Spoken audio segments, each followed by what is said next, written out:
I would like to invite Dr. Sesson Kim from QISCA Technologies to deliver his speech on quantum technology in space. So let's invite Dr. Sesson Kim to the stage. Thank you. Hi, my name is Jason Kim. I'm a technical lead at the QISCA Technology. Many people don't know about the QISCA. I'm going to give a little bit of intro of the QISCA, but today I'm going to discuss about NASA's quantum technology. So before I joined QISCA, I was in JPL laboratory in NASA about 2 years as a postdoc research. And then I was working on many researches related to quantum sensor, but it's not my work. It's related to my friend's work, my work, and different groups. So I'm going to introduce 3 different quantum sensing technology.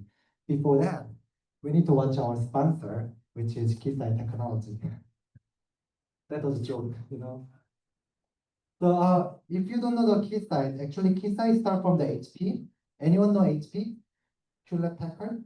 So yeah, Hewlett-Packard is, they were actually the electronic measurement technology company. So initially when they first founded, they generate the audio oscillator and they support to the Disney. And when the Disney was making a movie called Fantasia, they actually looking for like some kind of audio devices like low frequency. And Hewlett-Packard provide a low frequency audio oscillator to the Fantasia, and they were able to make a first stereo movie in the world. And after that innovation, Hewlett-Packard did another innovations like frequency measurement. So at that time, like in 1940, 1943, the detector take about 20 minutes to measure one single frequency.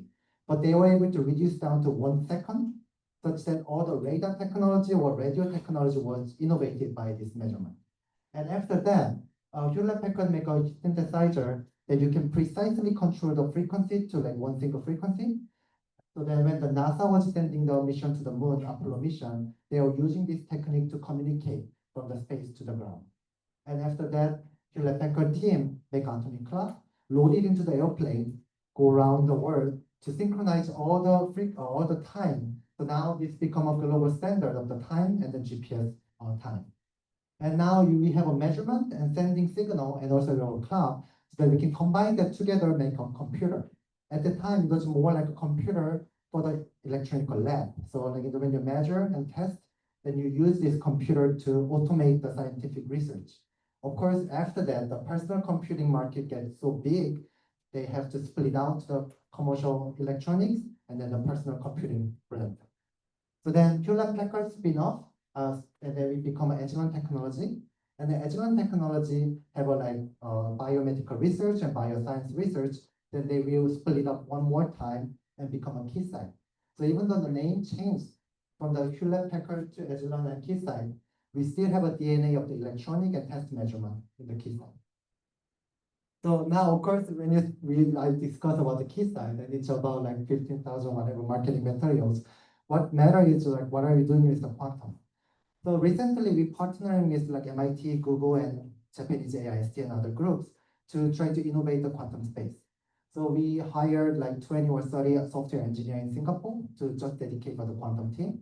And in Boston, we are trying to set up the quantum computer to like working with the collaborative research together with other people. And usually I will just go over the secret slide, but since it's the recording, I cannot really show our secret. You can come to me later, I can show you the detail. So when you're working on the quantum technology again, the history kind of repeats, because when we're dealing with Hewlett-Packard, there was a lot of computing. Within the QISCA, we are trying to do the quantum computing research. So the frequency measurement become a digitizer, where you measure the quantum state with the digitizer. Of course, the synthesizer now become an AWG to control the quantum state. And then the atomic clock synchronize all the world time. Now the synchronization, which is also clock, now it synchronizes all the different channels for the quantum computer. Now the QISCA released the first commercial fully digital quantum computing control system for the controlling the quantum computer. So then people are like last presenter mentioned about the ENIAC. So before ENIAC was like this, now it's a Fujitsu quantum computer for the 256 qubits.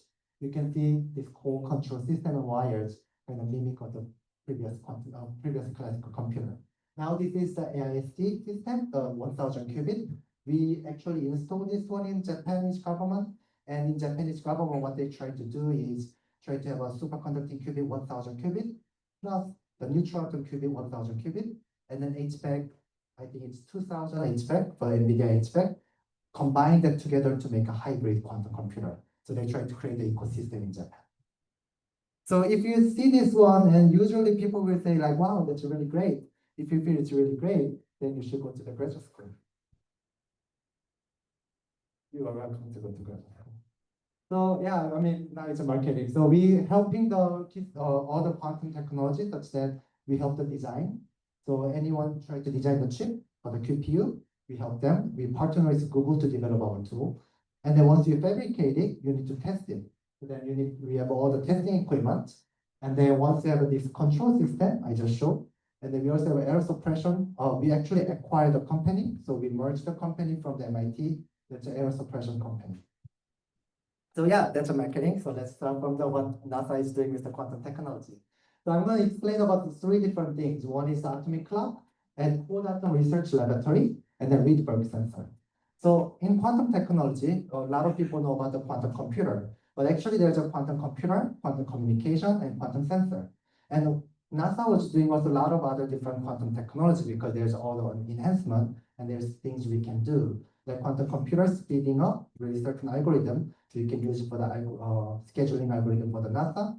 And also the communication, you try to communicate with the unbreakable protocol such that you can have a secure communication. But in sensor, this is a little bit more direct because now already people are using the sensor and people are thinking about how we can use this quantum sensor to the practical application.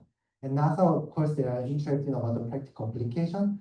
So I will introduce about the clock, and quantum research, and Rydberg sensor. So before I go into the atomic clock, we need to understand a little bit more. So JPL, NASA sent the atomic clock in 2019, and then complete the mission in 2021.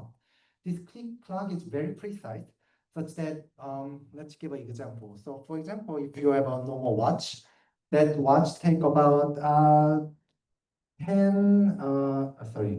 about 1 microsecond of the error, like delay, if you spend like 10 days. So if you just let the watch stand there for 10 days, you will have a 1 microsecond of error. For this clock, when NASA sent it to space, it have about 1 nanosecond of the error when you stay into the 10 days. So this means that this clock is billion times faster, maybe not billions, but billion times faster than the commercial clock. So before I introduce about why NASA sent this clock, we need to learn about a little bit of basic. So let's think about the example. I'm in Boston, so quantum team in QISCA is Boston. But let's say Seoul and then Boston, here's not Seoul, here's Incheon, but Seoul and Korea, there's about like 12 or 14 hours of the time difference. So if you're thinking about the time difference, and if you're thinking about where the sun and moons are, they're in the opposite position.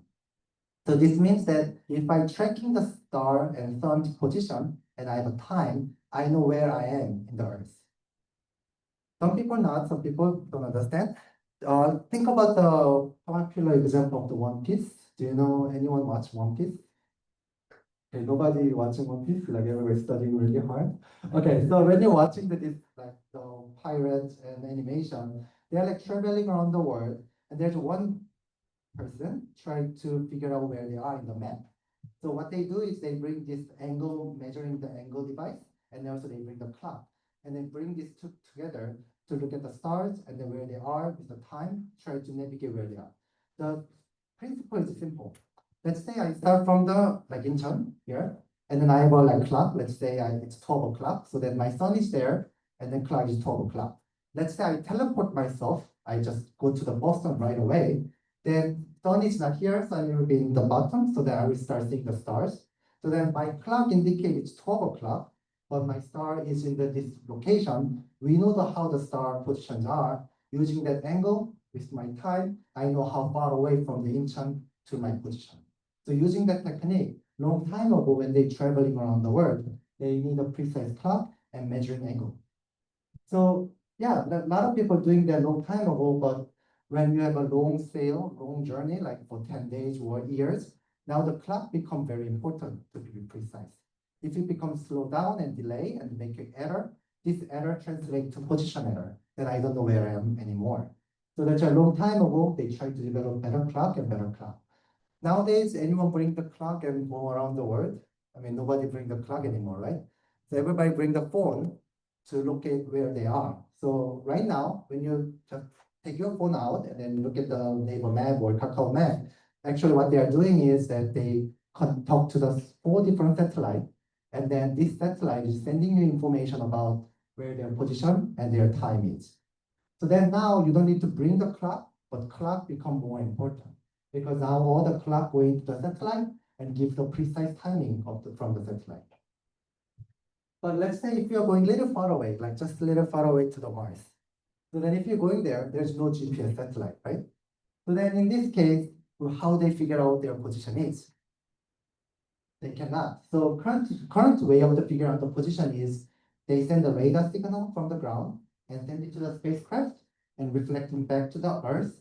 Then we know the speed of the light or speed of the radar, and then we know that how long does it take to send it and coming back.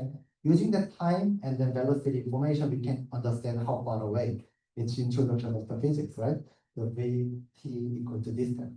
So you can figure out their position and then try to understand where they are, but that takes really long time. For example, if there's a rover in the Mars, then let's say I want to say, let's go right. They need to take about 40 minutes to send the information and bring it back to understand the current rover position. And if you want to control, then you need to send another signal that take another 20 minutes. So just understand where they are, sending to the right, take about 60 minutes. So they take really long time to communicate with the faraway distance. So instead of doing that way, if you put the clock onto the spacecraft, then it's similar to the pirates that they bring the clock and they try to understand it. If they bring the clock, then they can navigate by looking at the stars and then looking at the clock to understand where they are. So very similar to previous way. So that's why we need to make a very precise clock which can put into the spacecraft. So NASA used the space clock called deep space atomic clock. So they're using the atom to make a clock better. So let's think about how the clock work. Let's think about how the time work. So when you try to measure one day, we are thinking about more like Earth is rotating once it become one day. So the oscillation gives the time information. Similar to the 1 second, if you have this thing just doing, then that's also 1 second means like one oscillation. So this oscillation gives information of the time. Similar to our electrical clock, if there's a crystal oscillating 30,000 times per 1 second, and using that 30,000 oscillation, we can say this is 1 second.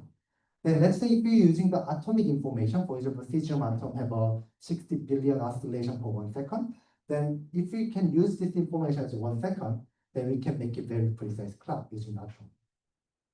So we have a concept and how do we leverage the atom? Let's say you send a light, then atom have a favorite colors. So if you send some favorite color, they absorb and emit the color.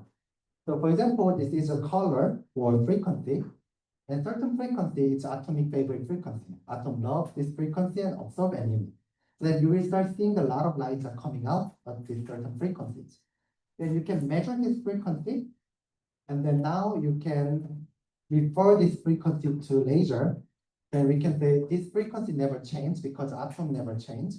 So that we have an absolute frequency never changing it. And frequency is oscillation, oscillation is time. So we can actually use that oscillation as our time reference. Does it make sense? Okay. So what they use in the NASA was the mercury ions. There's many different reasons, but like you can use cesium, you can use rubidium, you can use other atoms, but they use mercury because it's simple and easy to make. So let's assume that this is 2 energy level. Some people might not be familiar with the energy level. You can think as, it's totally wrong, but you can think as like orbit. So let's say this 0 is this kind of orbit, and let's say 1 is this kind of orbit. So there's 2 stable orbits exist in this mercury ions. Let's say if I send a light, as I mentioned that atom have a favorite color. So if I send this light, they will absorb the light and emit the light. By doing that, all the atoms are pumped away to the other state. Then these atoms it doesn't have excess of this light. That's why there's no fluorescence, there's no absorption and emission anymore. So when you start sending the lights, at a certain point, you don't see any light coming out anymore. Now, when you put the microwave in here, then you can pump it back to the one state. Then they will start going back and forth. So then you start seeing the oscillation of the light and you're seeing the fluorescence. So by doing that, you can capture the mercury ions and then you send a light lamp. This light lamp will make a fluorescent, and this microwave will also send it to there to repump it back. So then using this technique to lock this microwave, so since we have a fluorescent of the reference, we can get the oscillator that never changes. So this is how the atomic clock works. It's more like a classical atomic clock work. And now using this technique, people put it into this small system, and it's more like a rice cooker size. So it's about like this rice cooker. And then if you operate like 1 hour of the rice cooker, you can actually using it for the 10 hours. So it's about like nice size, nice compact atomic clock. And let me read here. So they sent it on 2019 and complete the mission in 2021. And they are planning to send a second mission, and they are thinking about deep space atomic clock too. But because of the budget, they canceled the mission, so they cannot send it anymore. But still, there are a lot of interest about, oh, maybe it's dark matter and dark energy. We can find it because with the precise timing, you send it close to the sun, or if you put really far away, you might be able to find some dark matter. So that's why some of the proposals are saying, let's bring back to the deep space atomic clock too, but there's no budget. But but European and other people are actually trying to make this one work, and also in Korea, they're also trying to make this atomic clock as well. So if you're interested in more research, you can search more on the Korean research and European one to send it on the space. From this, any questions before I go to the next one? 네. 그 디멘션이 정면체 정도 있는데 네. 나와 있는 사진은 길어서요. 네, 이게 그 아이언 트랩이랑 이제 있는 시스템이고요. 이 주변에 이제 또 일렉트로닉으로 잔뜩 싸줘야 하거든요. 그래서 이제 싸주다 보면 네모난 큐브로 이제 큐브 안에 들어갈 수 있게 만들어집니다. 그래서 이거는 그냥 비주얼 용도입니다. So yeah, if you don't have any question, feel free to ask me any question after this talk.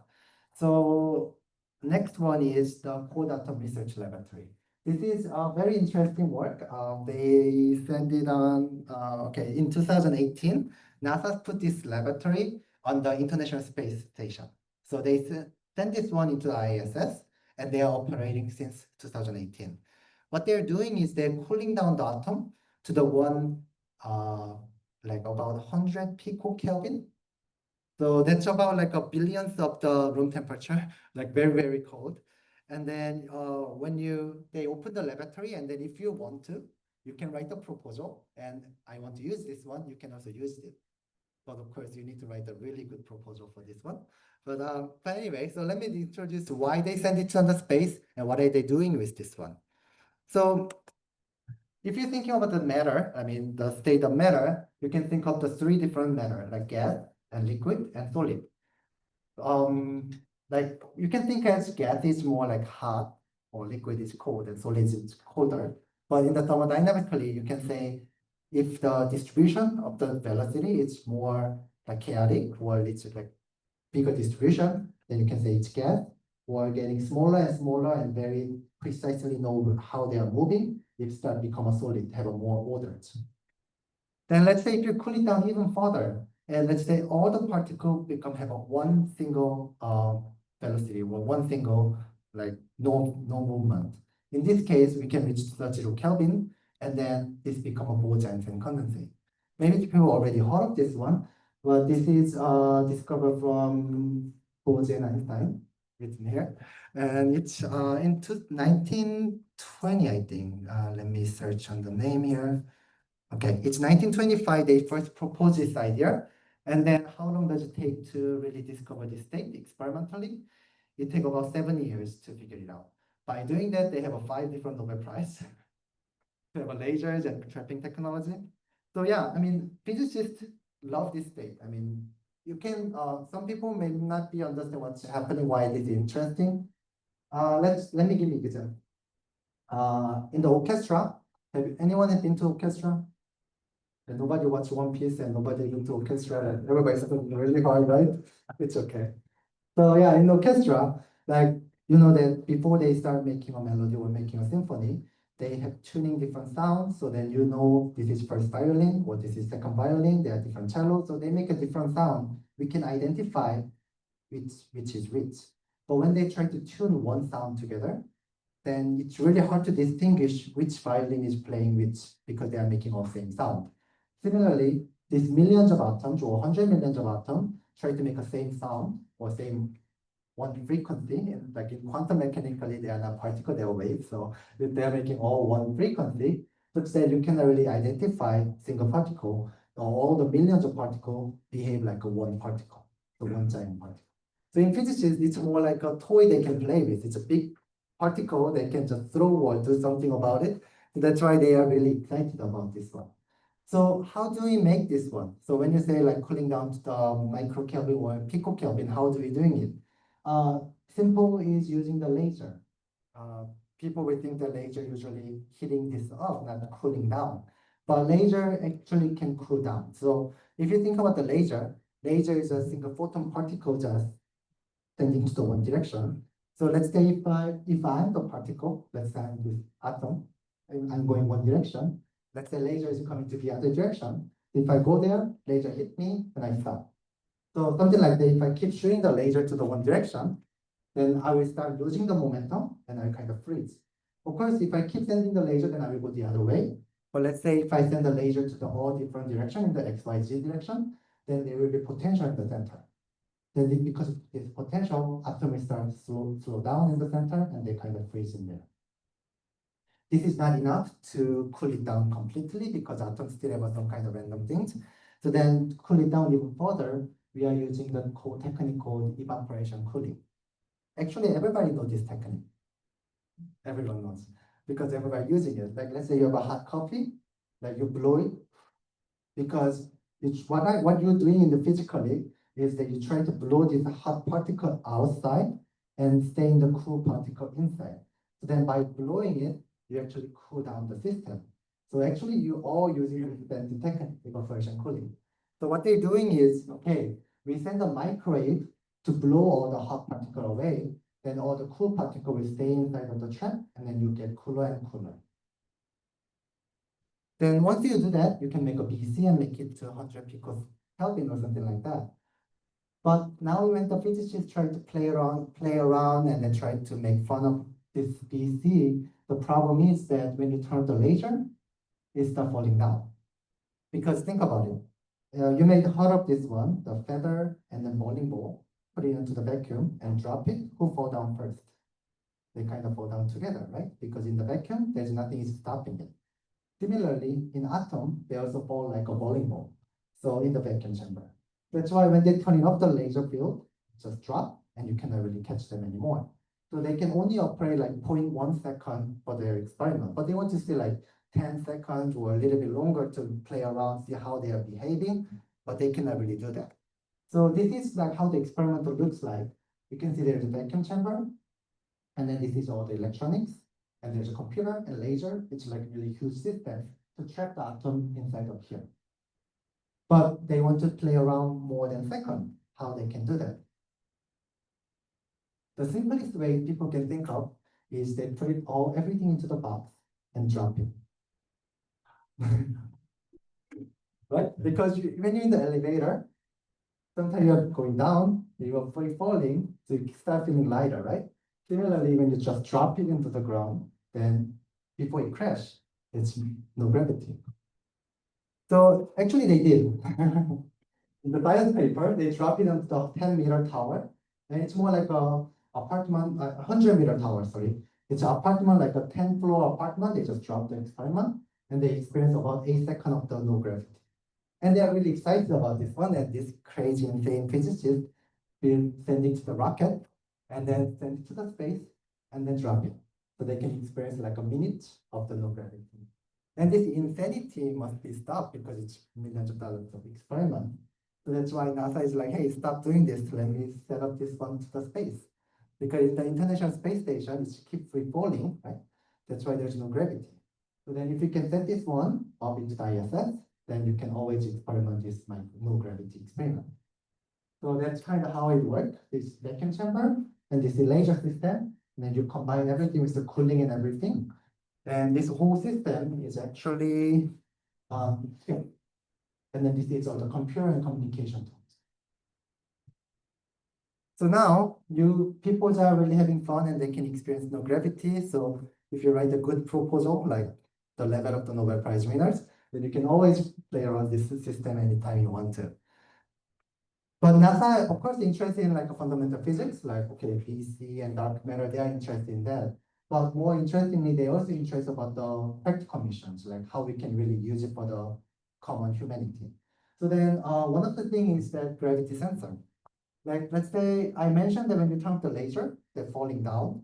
This falling down is only due to the gravity. There's nothing in the vacuum chamber, it just fall down because of the gravity. So if I can precisely measure this speed, or if I can precisely measure the acceleration, then we can understand what the gravity is right now. So for example, this is the actual setup for the sensing the gravity. So there's one atom is cooled down here, the other atom is cooled down there. They drop both together and try to see the difference of gravity of this one and that one. It's about 1 meter apart. And so, for example, if I go to that room, then they understand my gravity because I pull down this one a little bit different than this one because I also have a gravity and atom have a gravity. We pull down each other. That's why they can also feel the difference of the gravity. Then if we can put this one to the space, we can also measure the gravity of the Earth. Why do we care about the measuring the gravity? So NASA is very interested about measuring the gravity. So they already have a mission called GRACE. They have a 2 satellites orbiting around the Earth. So what's happening is that let's say, there's some mountain, then they have a larger mass, which means that there's a larger gravity. The first satellite get pulled down faster, then the distance between these satellites change. And then using this change, we can understand what's happening on the ground. Why they care about this one? For example, California, there's a groundwater, it's desert, so there's groundwater is important. But by looking at the picture, you cannot really tell there's groundwater is changing or not. So that by looking at the gravity measurement, you can understand what's happening in the groundwater. Global warming, the iceberg is melting inside, you don't really tell what's happening. By the gravity, you can tell. Now it's the not good time for the war, but during the war, there's a nuclear site, it's a vacuum, or anything like changing on the like oil and gas change, they can also understand what's happening there. Of course, it's not really precise yet to really understand that, but let's say if you can integrate with the quantum sensor together to make it enhance better, potentially there's some kind of ideas going around. So any question for the gravity sensor or cold atom measurement? You guys perfectly understand all the quantum mechanics, right? 질문은 네. 레이저 트림할 때 이렇게 레이저를 순환에 가로는 레이저를 써주면은 진짜 에너지가 뭐 올라가서 온도가 올라가는 불안정성을 가지게 되죠. 그 트랜지션에 맞는 에너지를 쏴주면요, 이게 그 업속하고 이밋하면서 인터랙션이 일어나잖아요. 그랬을 때 모멘텀 트랜스퍼가 일어나긴 하거든요. 근데 그냥 만약에 아무 프리퀀시나 막 쏴준다면은 그런 일이 일어나긴 할 것 같네요. 근데 다른 방법도 있긴 해서 제가 정확하게 말을 안 하고 있는데 끝나고 나서.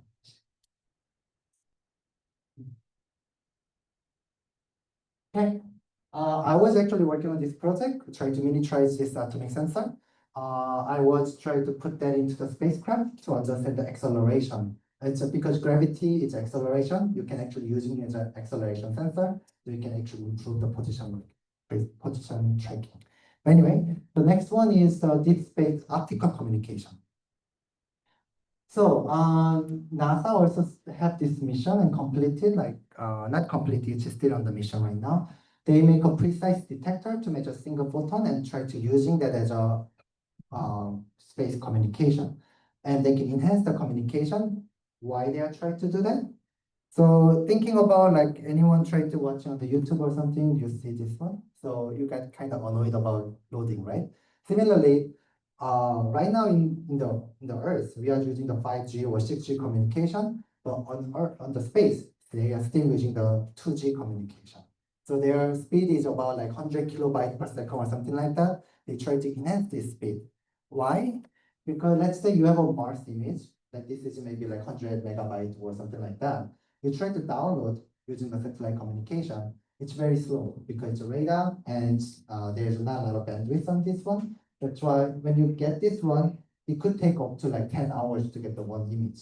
It's very slow. So then how do we improve this communication technique? So they are proposing to use the laser communication because laser is straight. I mean, not like more like they are coherent. So then they don't really spread around. And also they have a different frequency. Maybe some people heard about the bandwidth. So then if you have a larger bandwidth, you mean that you can communicate more. Optical have a larger bandwidth compared to the radar signal, so they can transmit the data and then receive the data much faster than the radar communication. So the problem is that when they try to use the laser, when they reach the ground, they have so much attenuation because of the atmosphere, and then the distance is really far away. So what you receive at the end on the ground is a single photon level. And then you need to have a higher like a fast communication, like megabytes per second. You need to have a megabyte of the reading speed too. That's why you need to have a fast reading speed and precise sensor to understand this single photon. That's why they make a superconducting nanowire. It was the Korea University, right? They make a superconducting room temperature, right? Oh, no blame for them, but it's more like just it's not the young thing, right? So what's happening is this superconducting nanowire, they put it on here, they can cool it down, and then try to use it as a detector. The principle is simple, you guys maybe already know. So superconducting wires, you send the current, and because in the superconductor, there's no resistance. So then when you send the current, it stays in the same current. Let's say there's a photon coming in to hit this detector, then it's heating it up, and when you're heating it up, it becomes a resistance. And then you know that V equal to IR. R increase, V increase. Or then we can actually looking at the peak of the voltage to understand what's happening on the detector. So we can say, oh, there's a single photon. And using that, I think in 2021 in October, there's a pulsar in the space. They were able to measure the signal from the pulsar and then say, oh, we found this pulsar from this single photon detector. And now in the space, there is a Psyche mission. Psyche mission was trying to go to there's a lot of rocks on the solar system, like on the Mars to the Jupiter, there's a lot of layer of the rocks, right? Asteroid. And they tried to go to the asteroid. And during that mission, they put this laser. This is about 2 watts of the laser. They send it onto the ground, and then now they receive on the ground to communicate each other. And they were able to communicate and show about 267 megabytes per second in the distance of the 0.37 AU. I don't know how far away that is. It's, I think, millions of kilometers away, but they were able to give a Wi-Fi speed from the millions of kilometers away. And then when they go to like 3 AU, they got about 8 megabytes per second. So why do you care about this fast communication? If you are following the space newspaper, China actually sent supercomputers on the orbiting satellite. So then you can see that this is all the supercomputer and try to put it onto the orbit. Why they are trying to do that? Because there's a lot of things happening on the space. They try to watch you and they are trying to get the information from the space, right? But the problem is that this data speed is so slow. So when you bring it down to the Earth, it takes really long time, and processing on the ground is taking really long time. But if you put the computer onto the space and just calculate all the things in the space and bring it down to the result, the ground, that much efficient. So that's why one way is try to put the computer on the space or try to increase the speed of the download speed. So there's 2 different ways to improve the calculations on the Earth. Okay, this is this optical communication, and I think that's still going on right now. The last one is the Rydberg sensor. It is a little bit early stage. Like all the previous things that I showed, it's already on the mission or it's complete the mission. this is more like a initial stage of the mission. So I just want to introduce this one because it's kind of fun, and also it was able to win one of the award for the initial concept. This is still working on it. I don't think that's any mission plan or anything like that. So let's see what's happening here. So in the typical commercial missions like satellite, sometimes they bring a lot of radars together. So in the certain time, they can even put the 6 different radars because its frequency, its band they call it, they have a different purpose of the missions. So for example, you can actually study the atmosphere, or you can study the ground shape. Everything need a different band of the radar. So that's why some of the mission can take about 6 different radar. But if we can replace all these 6 radar to the one single radar, for example, we can just put the one sensor. That's a really nice and cheap way to bring to the space. But that's really hard. So to do that, people are thinking about the Rydberg atom. Rydberg atom, if you know, this is very highly excited state. That's a theoretical definition. You can think as they're really large atom. So size of the 1 micrometer. So if you hydrogen, if you can put it into the n equal to 100 state, if you can make a really, really giant atom, then you can think that there's any electrical field change or something change, they can react and understand the environment and they can measure very precisely. Just want to understand why this is really interesting is that bacteria is about 3 micrometer. So one single atom is size of the bacteria. So that's why you can make a really giant atom, and this atom is very reactive for the environment. We can use it as a sensor. So this is one example. People using the rubidium to send the laser field to make it really exciting.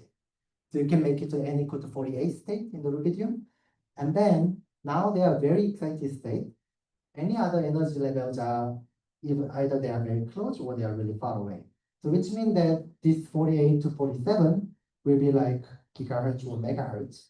48 to this state, ground state, will be the optical transition, so like terahertz or something like that. So actually now they can sense all different megahertz to terahertz of the sensor. So what they did is they send this signal. So for example, if you don't have this field, I said that there's when they have a favorite color, they absorb and emit, right? So if they don't have this transition, they just have a favorite color here and emit all the transitions. So you can find this trend like a peak. But because of that, it starts splitting. This is called EIT or ultrasound splitting, but you don't need to know that. So once it starts splitting, you understand this how far away, you can understand how strong that field is. So using that, you can understand the amplitude of the field. And people understand how we can use this to communicate. Then you guys are already using it for the AM, FM radio. So when you think about the FM radio, that's a frequency modulation. AM radio is amplitude modulation. So if you can just modulate this amplitude, we can use it as a communicate the signal. So what they did in the NIST is something crazy. They play the guitar and put it into the amplitude modulation, and then they use the Rydberg sensor to measure the signal. Nothing scientifically impressive, but very fun project to publish the paper. So yeah, this is the Rydberg sensor. And this is where you put the Rydberg and there's a laser system. Then now we can think, oh, this is really tiny sensor, let's use it for the space right away. But the problem is that actually the laser is like this size, computer is this size, so actually it's really huge. They only show the sensor. So I mean, there's a lot of room to improve. So there's a lot of research going on how to miniaturize this laser system, how to miniaturize this control system. So there's a lot of going forward. So once we can integrate everything together with a small size, this might be a good technology for the space. But in military, of course, military always get in here. So military is also interested about this technology because now let's say you are communicating the military like a war zone. Let's say we are communicating each other with, let's say, 6 gigahertz signal. Enemy can jam this signal, then we cannot really communicate anymore. Then you jump into different frequency and communicate each other and jump into different frequency. So the Rydberg sensor can be used to jump around different frequency to communicate efficiently. So there's already working going on in military to try to adopt this system. So yeah, I just want to complete my presentation with my favorite quote. So it's wonderful to have actually the paradox. I mean, sometimes it can be challenging and it can be like kind of depressing. But I think it's really exciting to see this challenge because now we can make progress together. So I'm really excited to work with you guys and all the students together to having this uncertain journey about the quantum together and making progress together. Thank you so much.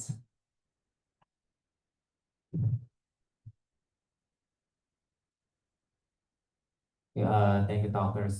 Kim, for his excellent speech. So if you have any questions, just feel free to ask. You can ask questions in Korean.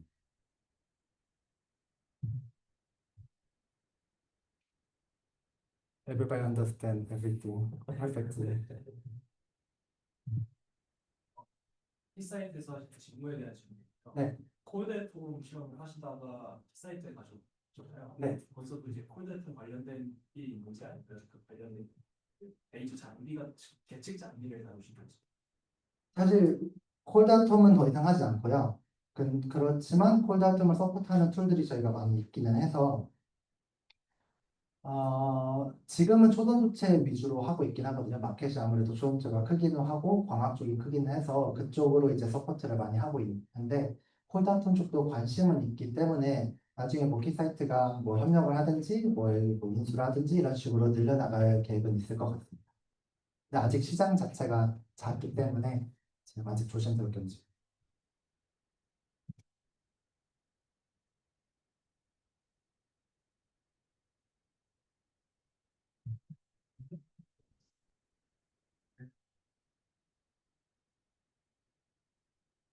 네, 제가 사실 이 부분을 많이 그냥 건너뛰긴 했는데 사실 여기서 양자적 상태를 사용하려고 하는 거거든요.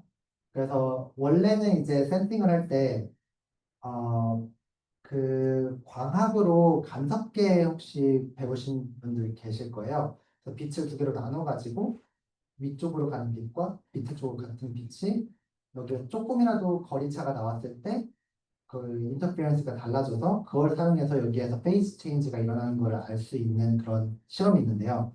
그걸 이제 원자로 사용하려고 하는 거예요.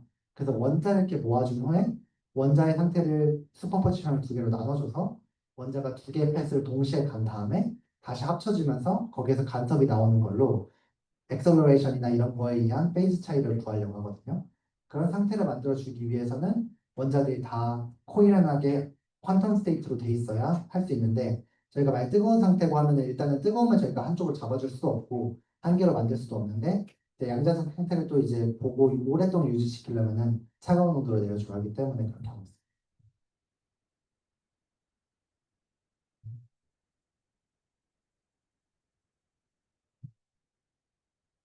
예, 저도 질문이 하나 있는데요. 그 이제 리드버그 알람으로 RF 시그널을 측정을 하는 시도 중에 하셨는데 그게 기존의 RF 시그널 측정하는 방식이 어떤 장점이 있나요? 예를 들어 MB 센터를 자기장 측정하는 경우는 가지는 장점이 뭐 비코 테슬라 정도의 굉장히 작은 자기장을 측정을 할 수 있고 그리고 시류에 거의 어토믹 레벨 스케일로 접근을 할 수 있다 그런 장점이 있는데 리드버그 알람도 비슷한 장점을 가지고 있는 것인가요? 지금 기존이라는 게 MB 센터가 사실 기존은 아니죠.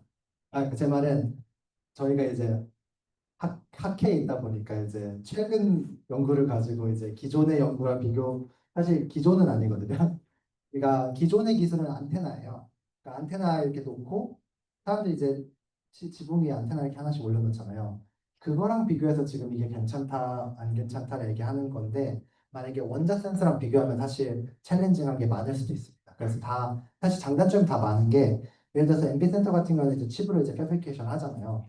그러다 보면 이제 그 칩마다 또 다른 성질이 있을 수도 있고 원자는 어떻게 보면 모두가 다 똑같은 원자 상태이기 때문에 다른 게 조금 더 쉬울 수도 있고 이런 식으로 지금 양자 센서 안에서는 뭐가 좋은지 뭐가 나쁜지 계속 논의가 일어나고 있기는 하고 뭐 슈퍼컨덕팅으로 해서 아니면은 뭐 스퀴드를 쓴다든지 여러 다른 방식들이 다 있기는 한데 그만큼의 센시티비티가 필요하냐 아니면은 그냥 이 정도면 충분하냐 브로드밴드로 하는 게 더 중요하냐 라는 여러 가지 미션에 따라서 아마 이건 방향성은 정해질 것 같습니다. 그래서 사실 MB 센터가 잘 할 수 있을 것 같기도 하고 뭐 다른 방향을 쓸 수 있을 것 같긴 한데 이제 다 다른 어플리케이션과 다 사이즈 리퀘어먼트 때문에 어떻게 갈지는 아직은 모르는 것 같아요. 네, 좋은 질문인 것 같아요. 네, 또 관련된 또 외적으로 질문인데 이제 어떤 거 하시는지랑 지금 어떤 일을 하고 계시는 분들이 어떻게 둘이 다른지. 아, 네. 그 박사 때는 조금 더 이제 인탱글 라이트를 제너레이터 그러니까 만들어 가지고요 측정하고 이제 어떻게 사용할 수 있는지 인탱글 라이트 쪽으로 많이 했어요. 그래서 aptics랑 이제 아톰 라이트 인터랙션 이쪽으로 이제 연구를 했었고요. 그러다가 이제 나사에서는 이제 양자 센서를 소형화시키는 걸 좀 했었어요. 왜냐면 이제 박사 때 이제 이렇게 하다 보니까 제가 너무 약간 뭐라고 해야지? 세상과 동떨어진 일을 하고 있는 게 아닌가. 내가 약간 뭘 하고 있는 거지? 이런 생각 좀 코로나 때 많이 했었거든요. 그러다가 이제 내가 내 기분 좋은 것보다는 좀 세상에 좀 유익한 걸 해보면 어떨까라고 하면서 이제 좀 더 프랙티컬한 걸 해보고 싶어서 이제 나사에 들어가서 이제 소형화 프로젝트에 참가해서 좀 더 이제 그거를 쓸 수 있게 만들 수 있는지를 봤던 거고요. 이제 키 사이트에서는 이제 저 정말 어떻게 보면 커머셜 도메인으로 내려와서 이제 다른 연구들을 어떻게 도울 수 있는지를 같이 보고 있거든요. 저 같은 경우에는 사실 다 한다고 보면 좋겠지만 뭐 다른 이제 회사나 연구소 가서 이제 같이 어떻게 협력할 수 있는지 모색도 하고요. 그러니까 저희 제품을 사용해서 같이 연구할 수 있는 방법도 생각해보고 같이 퍼블리시도 하고 그런 방향으로 가고 있습니다. 스페이스 쪽으로 하시다가 네. 직접으로 하신. 그렇죠. 사실 프리스페이스 업틱 하다가 이제 파이버 쪽으로 해서 이제 콜드아트 센서 하다가 지금은 이제 칩적 어떻게 보면 트랜스폰 칩 회로 같은 거 설계부터 컨트롤까지 다 보고 있습니다.